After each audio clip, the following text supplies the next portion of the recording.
just on contact tracing, we've gone from 500 contact tracers to approaching 800. Just wondering what the reason for that is. Is it because contact tracing is proving to be more onerous, or we're finding more contacts that have to be traced, and therefore more people have to be involved in this? And also a clarification, you referenced filing a new health order today. Is that a new one, or is that the one from a few days? The health order is the one from Monday, so yeah, no new ones today.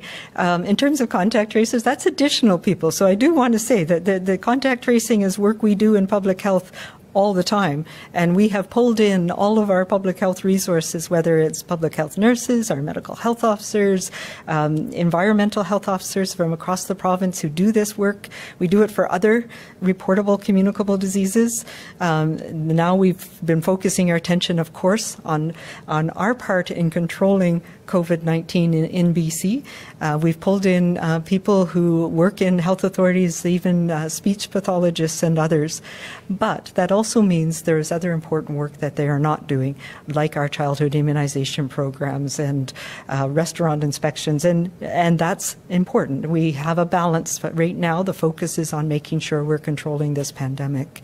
And so these additional 500 to 800 people are going to supplement the people who've been doing this work all along. So it is a combination of, yes, we need more people because, as you can see, we're up to about 5,000 people now who we need to support to self-isolate because they've been in contact with somebody with COVID-19.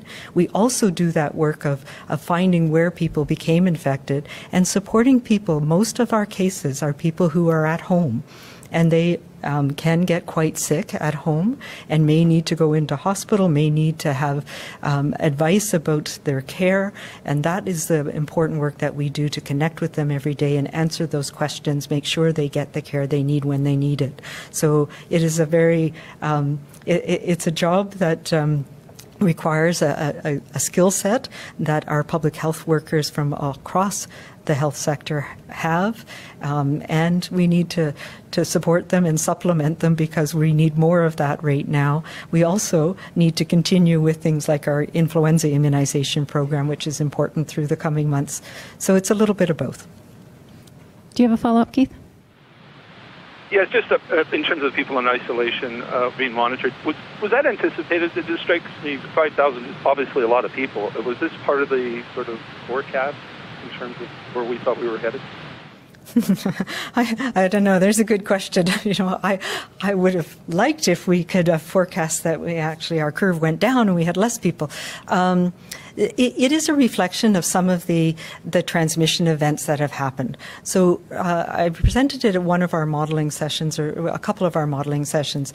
In the first phase of our pandemic, when we didn't have a lot of restrictions in place, we were getting people who had sometimes hundreds of contacts, and that made it very challenging. When we put restrictions in place in March, and during that period of time until the restart, the number of contacts people were having were much, much smaller, so 1 or 2, which meant we could stop those chains of transmission very quickly.